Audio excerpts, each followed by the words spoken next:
y la, no, que acá y la presencia de profetas, porque realmente son profetas, Montesinos y las casas, y después los jesuitas, ¿no? Que son perlas en todo este proceso tan difícil, este, que encendió una luz de esperanza, que permitió que se vislumbre un nuevo horizonte en medio de semejante desastre, ¿no? Poder ver el Evangelio en medio de todo esto. No sé si sobre esta etapa pudieron ver algo más, les quedó alguna otra duda. Yo recomiendo que, bueno, miren los distintos PowerPoint que hay,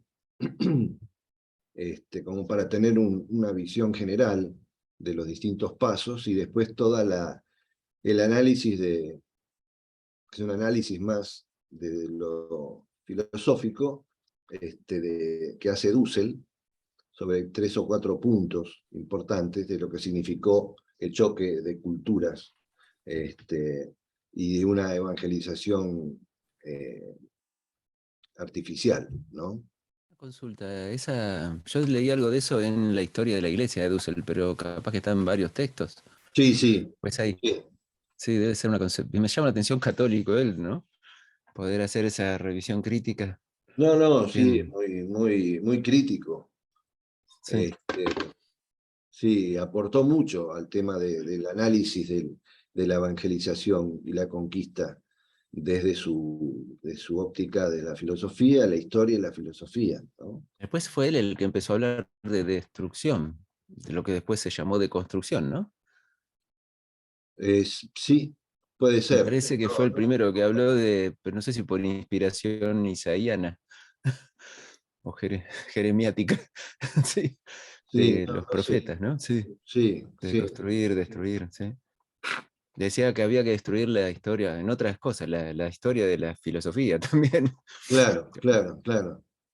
Y empezar de Bueno, y nuevo, después vino todo el pensamiento más sudacano de claro, Boaventura, capaz, ¿no? Poder pensar desde acá. Y, y sí, Vigil diciendo que, bueno, ya tendríamos que, en otra materia lo vimos, reescribir todo por el pluralismo religioso. claro. Dos cosas Claro. que se conectan para mí. Sí. Profesor, hay Este, una... perdón, Alejandro, ¿mencionabas algo de la película? A ver. No, estoy buscando en qué plataformas está. Por ahora Ah, la encontré en Google y en Amazon, pero me parece que también está en Pluto TV, que es gratis. bueno. En Las todo otras caso, son para... Justo me después, estaba fijando eso. bárbaro. Después le podés pasar al resto los datos Perfecto. como para mirarla. Este, es imperdible, hay que verla. Yo la vi hace muchísimos años, era muy joven. O sea que Sí, creo que tenía 18 años, o sea, más de 40 años. claro, claro, claro. Pero peliculón, peliculón. La verdad que es muy interesante toda la temática. Este, pero bueno, estaría bueno volver a verla. Sí, sí, sí, como para verla y charlarla. No sé, Alicia, ¿decías algo? Me quedó la duda sobre la denuncia de Montesinos y cuando Bartolomé de las Casas plantean, no sé si en qué contexto leí, era sobre los 20 millones de personas y que quedaron 2 millones. Bueno, sobre eso y quería destacar de Montesinos también, que bueno, como usted lo nombra, profeta, era la claridad que tenía sobre las personas cuando él manda la carta y dice personas que vivían, no sé si usó la palabra personas, vivían tranquilos en sus tierras. Me hace pensar en algo que Cristóbal Colón escribió en su diario sobre cuando él, porque existía este debate si tenían alma o no tenían alma, si eran seres que podían aprender o no sobre Dios, si hasta qué punto, si aprendían sobre Dios, valía que aprendan sobre Dios, se cuestionaba la espiritualidad de ellos, como que estaba a medias, ¿no? Y Cristóbal Colón en su diario pone que es un ejemplo de cómo los describía, como para decir que no tendrían alma. Dice que él estaba comiendo y señala su plato, su vaso, su fruta, y que vino uno de estos y le levantó una fruta y se fue.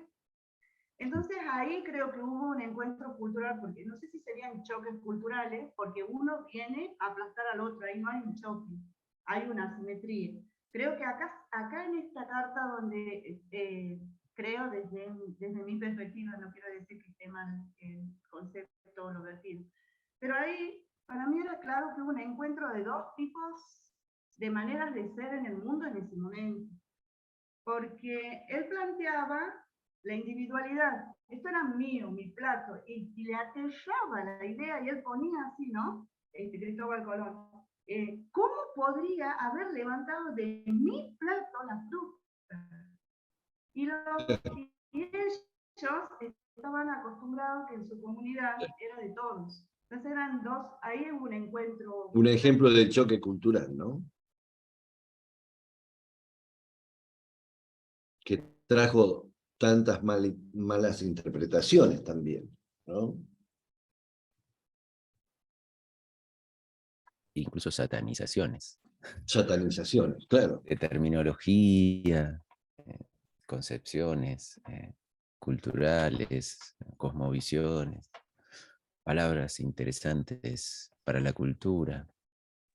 Muertes, robo, Sí, muchas. saqueo, exterminio. Sí. Bueno, entonces, esta sería la primera parte de esta clase que hay que profundizar. Van a tener tiempo en la semana, pero porque bueno, es clave, ¿no?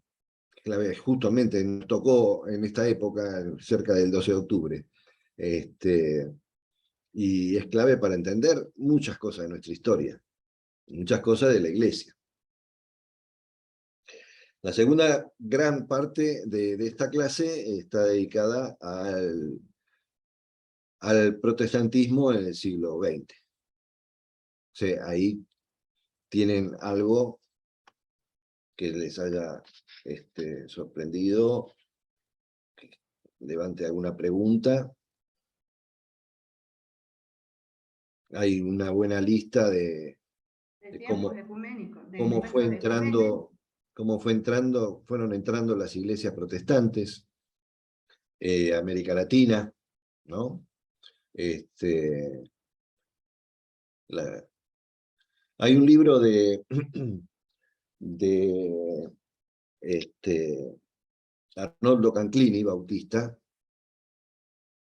que dice 400 años de protestantismo en América Latina. Entonces, algunos decían, pero me parece que estás equivocado, 400 años, ¿cómo puede ser? Y entonces él, claro, dedica una gran parte a una presencia inorgánica del protestantismo. Si los primeros protestantes que llegan son piratas a las costas de Latinoamérica, ¿no?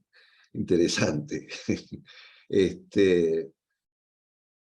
Con poder de la reina de Inglaterra para hacer sus negocios, ¿no? Los corsarios, que eran protestantes.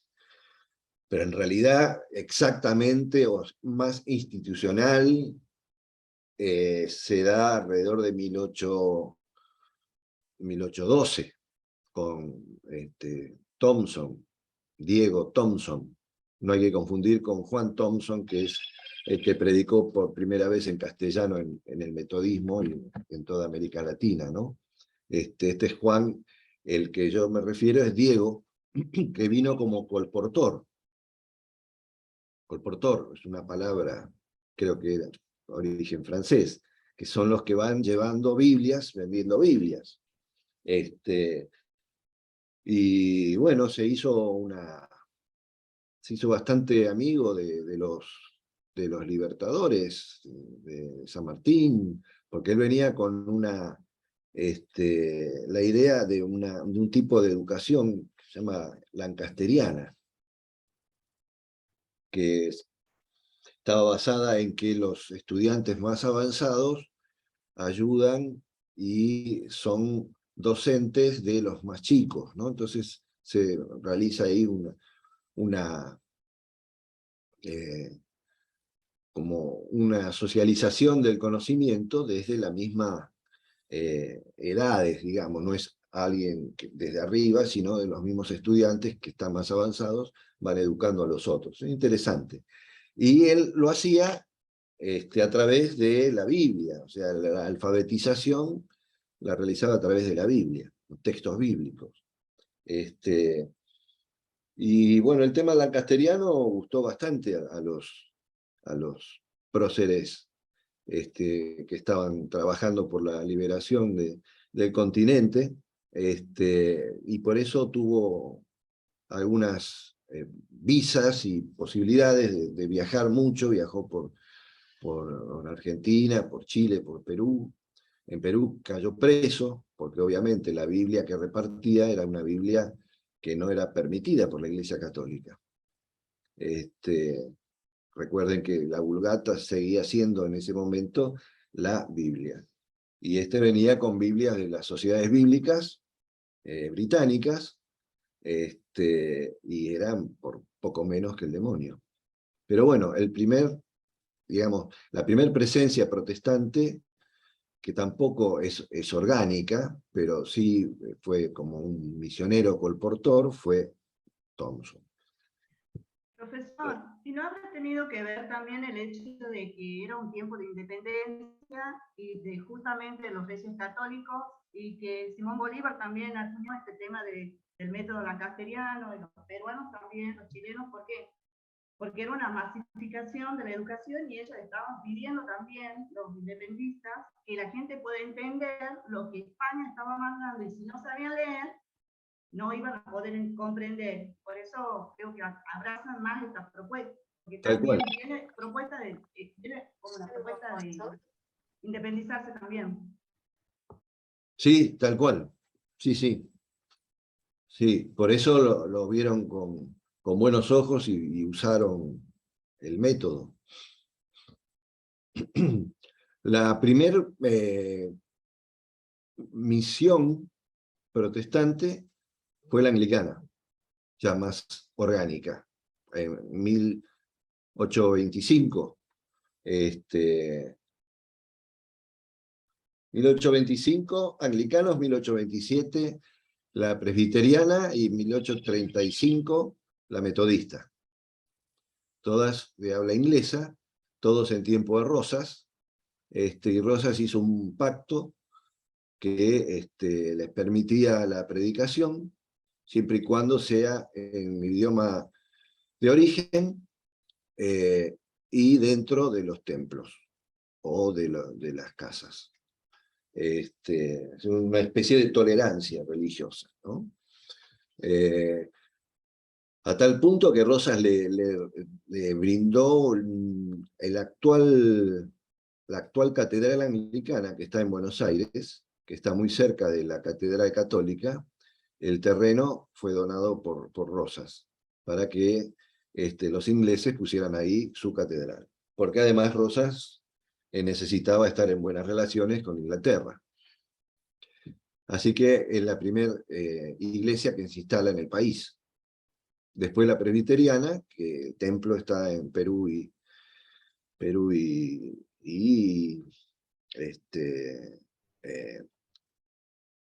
Belgrano, Avenida Belgrano y Perú, en Capital Federal.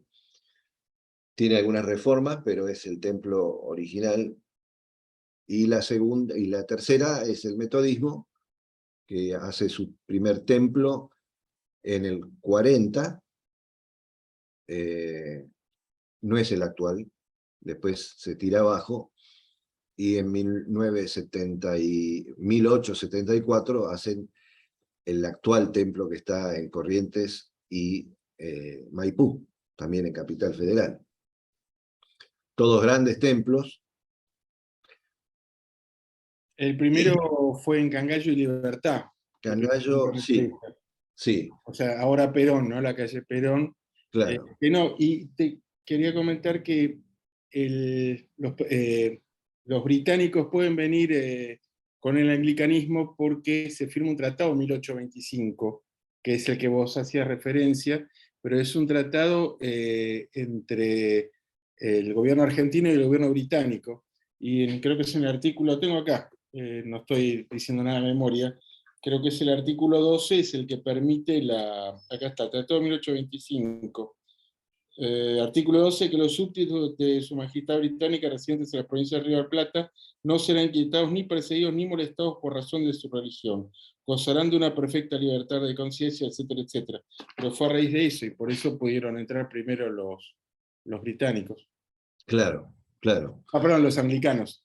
Sí, sí. Anglicanos, ingleses, presbiterianos escoceses y metodistas americanos. Ahí en un lapso de 10 años, más o menos. Más o menos esas fueron las iglesias que quedaron establecidas en el siglo XIX, a mediados del siglo XIX. ¿Qué dice? No pude ver. Siempre en lo legal, Ángel, digo, nada más. Sí. Y bueno, después empieza con la inmigración hacia fines del siglo XIX, empiezan a llegar las otras iglesias, ¿no? Y ahí llegan las iglesias que hay un libro de un sociólogo chileno, no, perdón, francés, que trabajó mucho en Chile, que se llama Lalif de Pinet, y él habla de las iglesias de trasplante, iglesias de misión e iglesias de trasplante. Entonces, las iglesias de misión son estas, ¿no? La iglesia metodista, la iglesia bautista, que fue llegando hacia fines del siglo XIX, pero las iglesias de trasplante son las que vienen con las migraciones, y el trabajo que hacen es de un trabajo de capellanía de sus comunidades, no se abren al territorio nativo, digamos. Y bueno, ahí llegan los valdenses, la iglesia alemana. La iglesia alemana llega un poco antes del fin del siglo. También el primer templo está también en el centro de Capital. Ahí en un radio de 5 o 6 cuadras están estos 4 templos que son de las iglesias, digamos, históricas de Europa, ¿no? De Europa y Estados Unidos. La anglicana, la presbiteriana, la metodista y la alemana, que ahora ahí funciona la IER, ¿no? La Iglesia Evangélica del Río de la Plata, que tiene su origen en una confluencia entre la Iglesia luterana y la Iglesia reformada. Bueno, ahí ustedes podrán ver después, que va a ser un listado de en qué año ingresa cada denominación, pero se va dando esa confluencia durante el siglo XIX, y después a fin del siglo XIX y principio del XX la mayor cantidad, ¿no?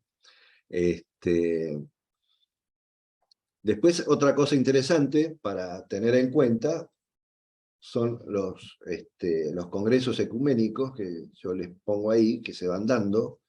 Los congresos ecuménicos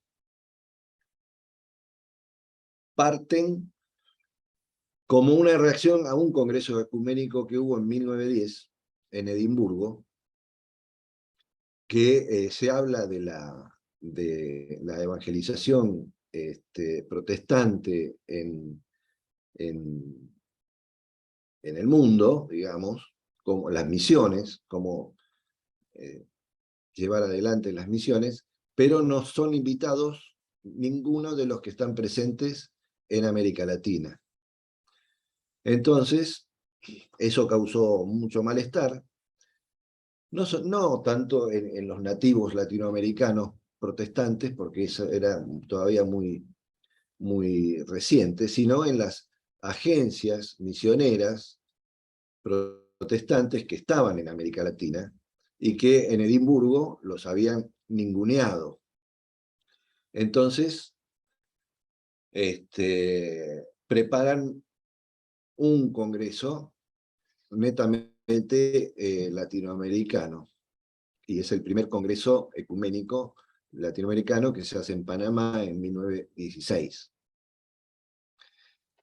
Obviamente, el primer congreso se hace en América Latina, pero todos los delegados eran extranjeros, y el idioma que se usaba era el inglés. De todos modos, ahí se resolvieron algunas cosas muy importantes para el futuro. Una era cosas que hoy todavía tenemos. ¿Sí?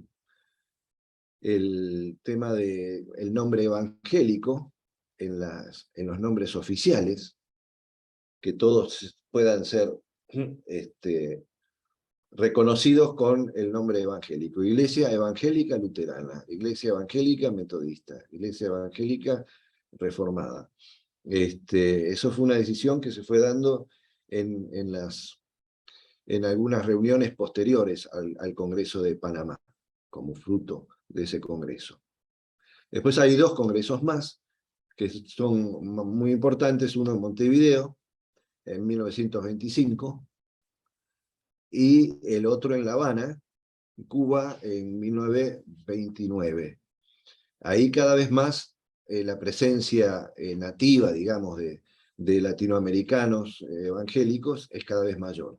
En La Habana es la culminación donde hay más y donde se empiezan a tocar temas realmente que hacen a la problemática de América Latina, ya en ese tiempo, ¿no? Ahí salta la reacción de algunos sobre la presencia norteamericana en el continente, ¿no? Es muy interesante, porque hay algunas visiones muy tempranas de poder desde dentro de las iglesias que han nacido en Estados Unidos y venido a América Latina como misión, desde dentro de esas misiones poder tener una visión crítica, ¿no? En el metodismo, por ejemplo, hay un intento de nacionalización de la iglesia en 1917. Fue un proceso que duró 2 años. Un grupo de laicos y pastores querían nacionalizar la iglesia metodista, romper los lazos con la iglesia metodista de Estados Unidos y darle el olivo, hablando en porteño, echando a los misioneros. Querían ya armar una iglesia nacional, con liderazgo nacional. El intento duró 2 años y después en una de las asambleas generales los mandaron a callar la boca y se tuvieron que ir con la cola entre las patas. Porque obviamente había muchos intereses que los norteamericanos se quedaran, especialmente por la platita. De todos modos, el Congreso de La Habana sirvió para empezar a generar ideas de autonomía. Y las dos iglesias más grandes que lograron su autonomía en América Latina fueron México y Brasil, la iglesia metodista, ¿no? No estoy hablando de otras. Algunas, la iglesia metodista generó la autonomía temprana de la iglesia de México y Brasil. Para el resto de los países, en la iglesia metodista tuvieron que esperar 39 años más, porque se dio en el año 69. En 1969 se dio la autonomía del resto de las iglesias metodistas de América Latina, empezando por Argentina y Uruguay, que era una sola en ese momento, después Chile, Perú, Bolivia. Y bueno, todo ese proceso fue generando la necesidad de ir reconociendo liderazgos autóctonos, ¿no? Y ya nos vamos ubicando en mediados de la década del 60, donde se da dos movimientos importantes, tanto en el catolicismo como en el protestantismo, que marcan. En el protestantismo se da el surgimiento de ISAL, Iglesia y Sociedad en América Latina, que es un movimiento especialmente en el Cono Sur, pero va a ser fundamental para empezar a entrar en diálogo con los conflictos sociales, económicos y políticos, y qué tiene que ver el Evangelio con esto, ¿no? Tienen un fuerte apoyo del Concilio Mundial de Iglesias, y empiezan a editar una revista, Cristianismo y Sociedad, que va marcando una línea de lo que se conoce como el compromiso social de la Iglesia, con participación política también. Y ahí tenía nenes como Paulo Freire, por ejemplo, que hizo sus primeras armas pedagógicas en este grupo, antes de irse a Francia exiliado. Y teólogos uruguayos como Julio de Santana, Emilio Castro, argentinos como José Migonino, brasilero, Rubén Alves. Rubén Alves fue uno que empezó a hacer el nexo entre este movimiento que fue pre-teología de la liberación, con la teología de la liberación que apareció después en la Iglesia Católica, más o menos en los años 68, y Rubén Alves fue alguien que empezó a tratar de ver que lo que estaba diciendo ISAL tenía mucho que ver con lo que después surgió como teología de la liberación, ¿no? En el catolicismo, y ahí empezó un diálogo muy, muy fructífero. Desde el lado católico está la otra parte, que es el segundo concilio episcopal que se da en Medellín, Colombia. Más o menos lo que el Vaticano II fue para la Iglesia Católica a nivel general, el Congreso de Medellín lo fue para la Iglesia Católica en América Latina. Fue muy importante, donde el tema del compromiso social y político, de la teología de la liberación, estaba muy presente. Hay también una rama subsidiaria de la teología de la liberación. Yo una vez estaba dando una charla donde había un obispo católico y me hizo una corrección, y en cierta forma tiene que ver, porque la teología de la liberación fue una teología que se desarrolló más bien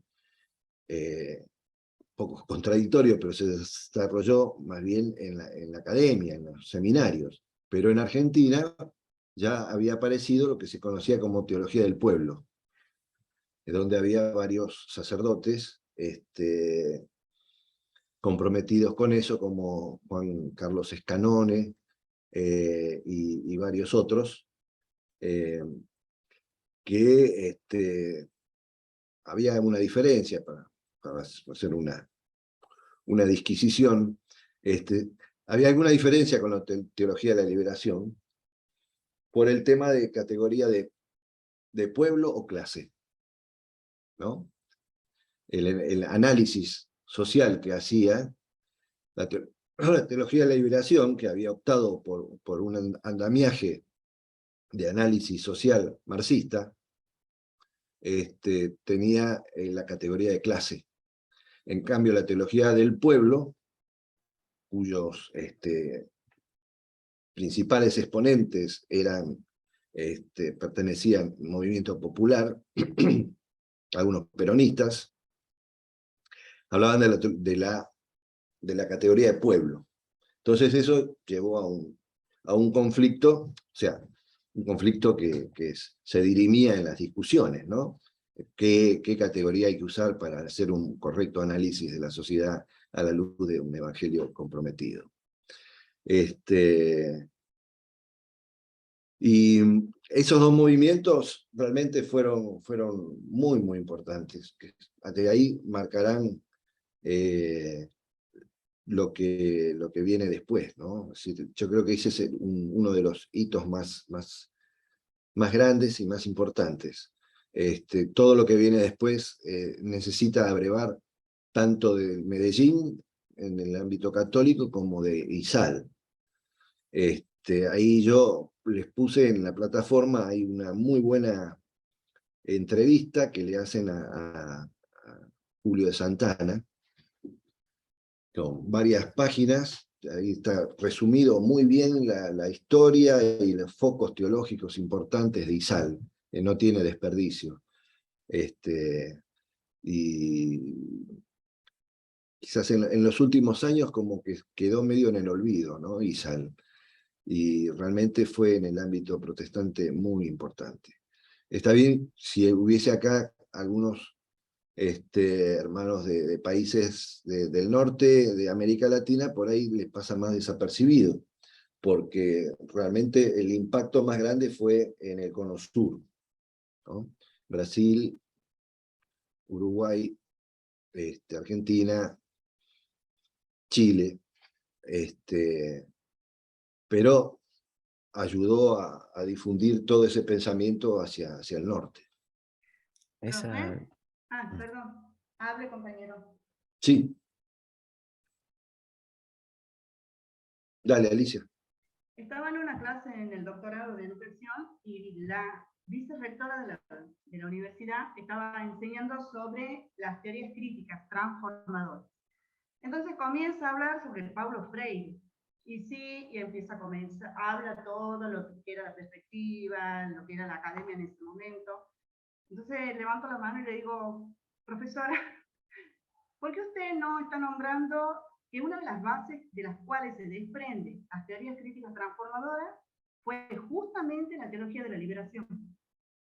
Si Paulo Freire comentó y expresó todo lo que estaba hablando es porque era un creyente que creía en la esperanza y en la liberación de los pueblos. Y quedó la vicerrectora así mirándome y dice, sí, dice, es verdad.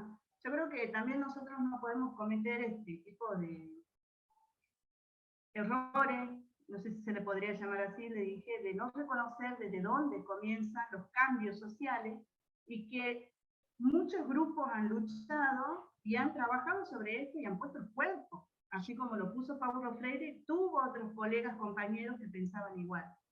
Al otro día vuelve a dar, y me mira y me dice, bueno, vamos a hablar de la teología de la liberación. Ajá, se puso al día. Está bien, muy bien, claro, claro.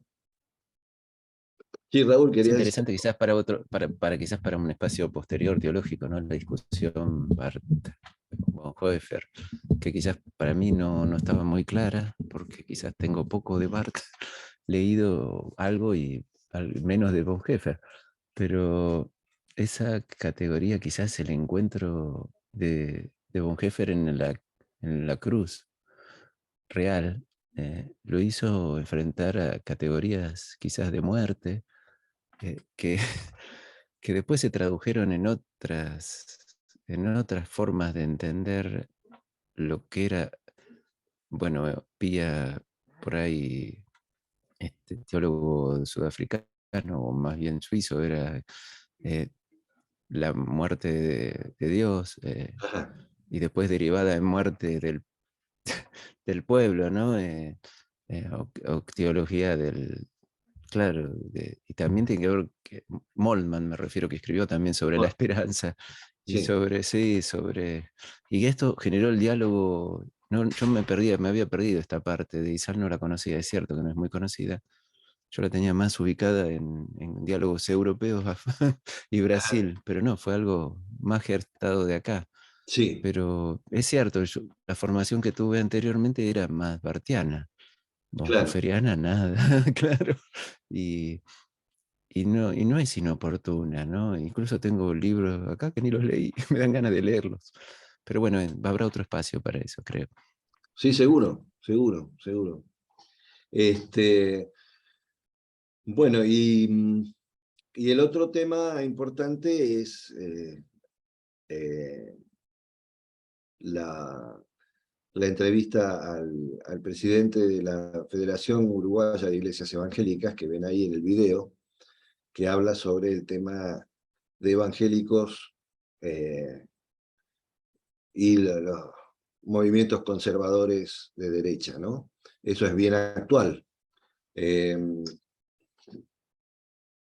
Yo puse ese video de Uruguay porque el que tenía a mano, pero lo mismo podría decir el presidente de la FAIE, que sería la Federación de Iglesias Evangélicas acá. Ustedes saben que en Argentina hay 3 organismos que nuclean a las iglesias evangélicas. La FAIE es el más antiguo, del 48, creo.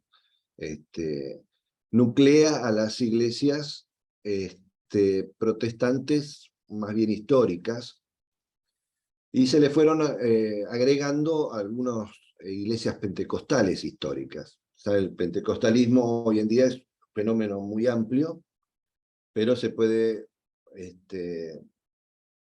discernir lo que ellos mismos consideran pentecostalismo histórico y el neopentecostalismo. Entonces, de las iglesias pentecostales históricas, algunas están presentes en la FAIE. ¿Esto se refiere a las iglesias pentecostales europeas? No. No, No pentecostalismo es acá. histórico. Sí, Histórico, sí, pero acá, ¿no? Como derivado Asamblea de de Estados Dios, Unidos. claro. Claro.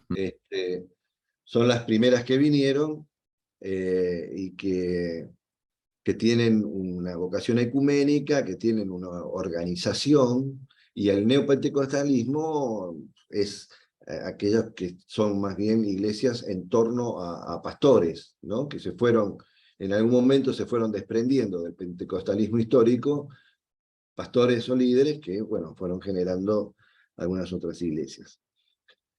Después está Asiera, que es la asociación, no me voy a acordar ahora,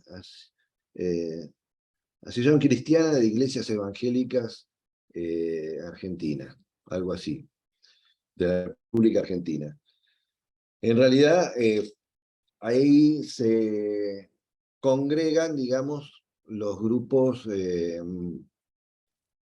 que han reaccionado a las iglesias históricas, ¿no? En realidad, Asiera se formó en contraposición de FAIE, como en la época de la dictadura, post-dictadura.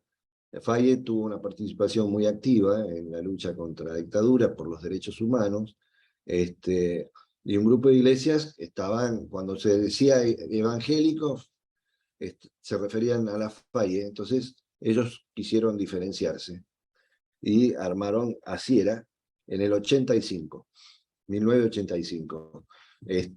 Y un poco como para diferenciarse de las iglesias históricas. Son iglesias más bien conservadoras, ¿no? En lo teológico y en lo político también. Y después está la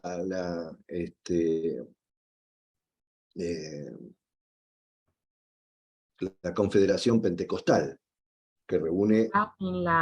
En la página de Asiera, Sí, lo que sería la descripción de quiénes son, sí.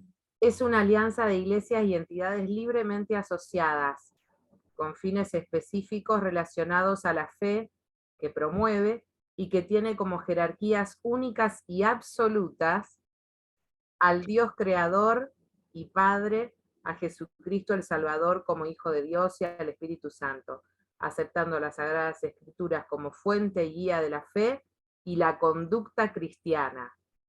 Asiera es, al final dice, la entidad que representa la defensa del patrimonio espiritual de las instituciones que profesan la fe evangélica cristiana en la República Argentina. Me suena Claro. a una que se autodefinía como la reserva moral de la nación. Más o menos, más o menos. Sí, evidentemente son iglesias que no no dialogan con otras ciencias. Por eso el tema de lo absoluto, ¿no? No todas las iglesias, porque algunas están vinculadas por motivos organizativos, pero el corazón del nacimiento de Asiera un poco tiene que ver con eso. Sí, se sí. reconocía también hubo un proceso teológico en la fraternidad teológica que acercó un poco las vertientes. Eso Sí, tal se cual. reconocía en algún lado, sí. Sí. La fraternidad teológica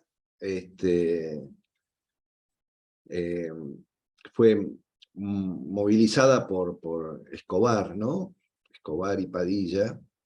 Fue realmente un nexo importante entre las dos vertientes, digamos, de las históricas y de las otras, que trataron de dialogar. Yo recuerdo conversaciones con José Miguel Bonino, que él era muy amigo de Escobar y Padilla, y había una lectura intermedia, ¿no? Que aún hoy perdura en el movimiento Kairos, ¿no?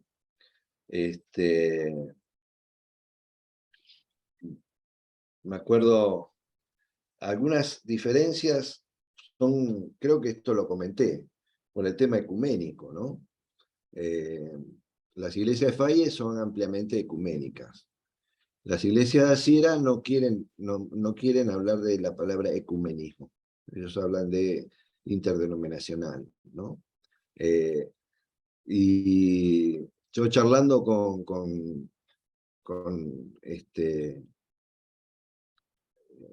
el historiador bautista, Arnoldo Canclini, un día le pregunté, ¿qué te parece que fue el momento en que las iglesias, porque el comienzo del siglo XX, como les decía, producto de estos congresos ecuménicos, se armó un campo evangélico común, único, ¿no?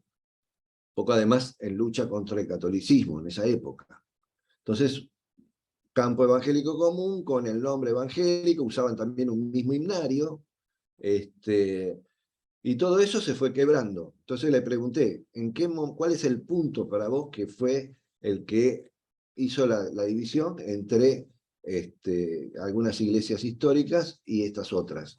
Y me dice, fue el acercamiento ecuménico del metodismo y otras iglesias al catolicismo. O sea, en todo este proceso del Vaticano II, en la década de los 60, después Medellín, hubo un diálogo muy grande entre iglesias históricas protestantes y el catolicismo. Y eso espantó a las otras iglesias que se fueron para atrás, y ahí se quebró lo que había sido por muchos años el campo evangélico común, ¿no? Y ahí se va a En formar esa- el CLAI, Y detrás de todo eso. ahí se forma el CLAI, que sería una especie de sucursal del Consejo Mundial de Iglesias a nivel latinoamericano. Consejo Latinoamericano de Iglesias. Sí. Entonces,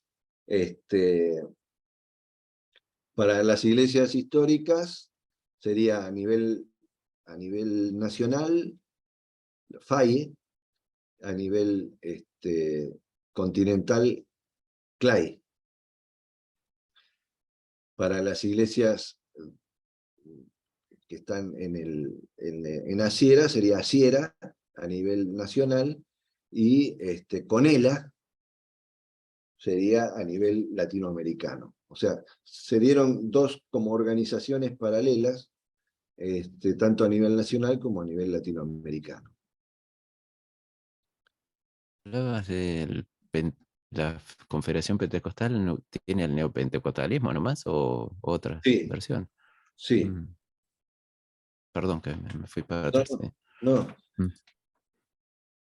Y la Iglesia Bautista, que tiene, se ha movido sola, tiene la Federación Bautista, creo que se llama, y algunas iglesias bautistas independientes que están sumadas a Sierra. Más o menos es un poco el panorama, ¿no? Panorama evangélico protestante, digamos, hoy. En otro momento podemos Antes de arribar que... al tema del nombre evangélico, a quién representa hoy, pero ya eso nos llevaría más a una profundidad que no tenemos en este momento. Sería interesante, en un conversatorio que hicimos hace poco, le preguntamos a la presidenta de la Iglesia Metodista en Uruguay el tema porque la Iglesia Metodista en Uruguay se sacó el nombre evangélico, ¿no? Un poco volvió antes del Consejo del Congreso de Panamá, donde se recomendaba usar el nombre evangélico, y consideró que por las distintas formas de entender evangélico hoy en día, y que casi todo está relacionado con algunas cosas que no son muy dignas de aceptar, se sacaron el nombre evangélico. Entonces, bueno, ahora dice que hay algunos que están a favor, otros en contra.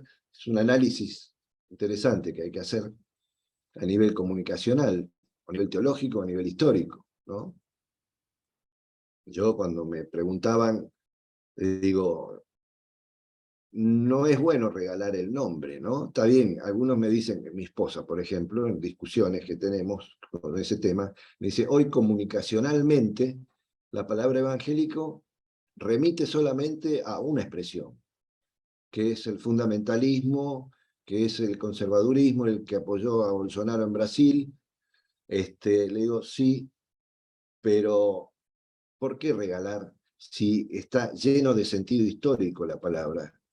¿No?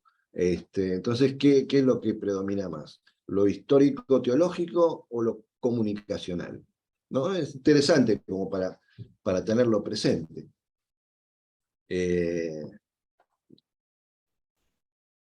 Se apoyó a Macri acá también en la campaña. Sí, ¿Cómo? Apoyaron a Macri acá en la campaña también. también. Y Sí, quizás es sí, una trampa en la lectura literal. Asumís todos los patriarcalismos y racismos que se encuentran en la Biblia como si fueran legislados, ¿viste? Y te lleva a posturas así. La misma sí, hermenéutica te conduce a esa, sí, a esa asunción, ¿sí? sí. Bueno, yo sé que ustedes están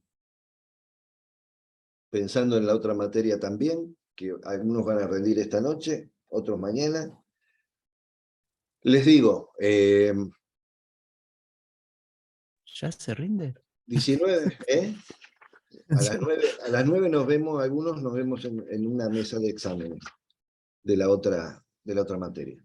Yo lo voy a acompañar a Fabián.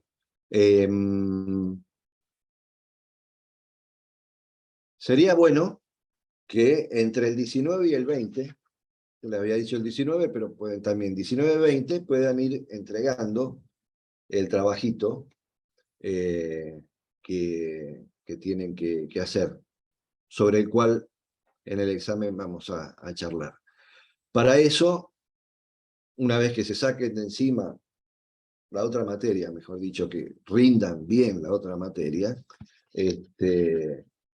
les pido que se pongan al día con esta, con actividades las actividades que están ahí no tienen otro objetivo más que el de ayudarlos a leer las cosas y después ponerlas en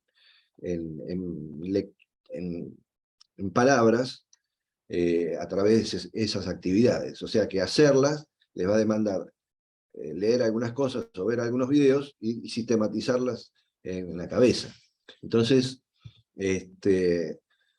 si pueden dedicarle tiempo a eso, antes obviamente de hacer la tarea final, sería mucho más rico, enriquecedor para todos, ¿no? Y y entonces después ya Ángel va a ir preguntándole a ustedes por los horarios en que nos vamos a encontrar en el examen del viernes que viene. ¿Alguna gran duda, sí, una duda existencial macro? Si no, vamos cortando para darles tiempo a que se preparen para la otra mesa. El criterio de examen es, vamos a charlar sobre el trabajo que hayan hecho, sobre las opciones que han tomado, y después la nota se conforma en un 50%, en mi caso, 50% por la nota del examen y 50% por lo hecho en clase y las actividades. Por eso las actividades, cuantas más actividades tengan hechas, mejor, ¿no? Si no, les va restando en proporción en la nota final. Consulta, igual hay todavía tiempo para subir, ¿no? Porque yo estoy atrasado en algunas, pero... No, Ángel, están abiertas todas las fechas, ¿no? De actividades. Exactamente. Así que pueden entrar y hacer actividades de la clase 1, de la 3, ir completando lo que va faltando. Tendríamos que ir revisando los foros para ir ver, ¿Eh? Tendríamos que ir viendo los foros también, porque capaz que hay participaciones. Claro, sí, Claro. todo ayuda para que sirva como un insumo para darle contenido a la materia. Bárbaro. Bueno, entonces, oficialmente ya terminaríamos esta materia. Qué alivio. Y bueno, nos vemos entonces en el examen. No por ustedes, ¿eh? El que No, estar al día cuesta. Vos no En realidad no terminamos la materia porque ustedes No. terminamos el Zoom. Ustedes van a seguir hasta el 21. Van a estar enganchados. Después en los programas se profundiza más en algunas áreas, porque esto era como una introducción, ¿no? Una introducción a la historia. Sí. En algunas materias vamos a profundizar. A veces está dio contexto para entender otras, ¿viste? Ubicarlas, me parece. Claro, Sí. claro. Es acá como un mosaico indispensable como para poder después ir entendiendo otras cosas que van apareciendo en otras materias. Cuando si alguno necesita profundizar algún tema en especial, bueno, eso se puede hacer fuera, digamos, de la... Yo puedo ir guiándolos. Gracias. Por fuera de la currícula, digamos. Claro, claro. De todos modos, hay una materia que voy a dar yo también, que es protestantismo. Protestante, O sea, lo que reforma, sí. vimos acá, en una clase en América Latina, lo vamos a ver en mayor profundidad. Y pues hay teologías, las teologías del siglo XX, también, eso ayuda, porque teología no puede ir separado de lo histórico. Eso va a ser también una profundización. Bueno, sí, va a haber distintas materias que van a ir tomando algunos aspectos que vimos ahora y se van profundizando. Van a tener patrística, que ahí creo que Alberto se va a sentir en casa, pero donde se profundiza todo lo que nosotros vimos en las primeras clases de los padres apostólicos, los padres apologistas, y eso es una profesora muy buena, católica, que van a tener el año corresponde. Que viene. Está bien. Como corresponde. Claro, sí. Vamos a lo que saben. Claro. En ese sentido, nosotros tocamos medio de oído, pero Sí, la patrística es más del ámbito católico, monástico sobre todo. Claro, Mm. claro. Sí, yo tuve patrística estudiando abogacía en la Universidad Católica. Ah, mira, Ah, mira. me imagino cómo habrá sido, ¿no? ¡Oh, divino! Sí, muy ágil, muy ¡Uf! claro. ¿En latín?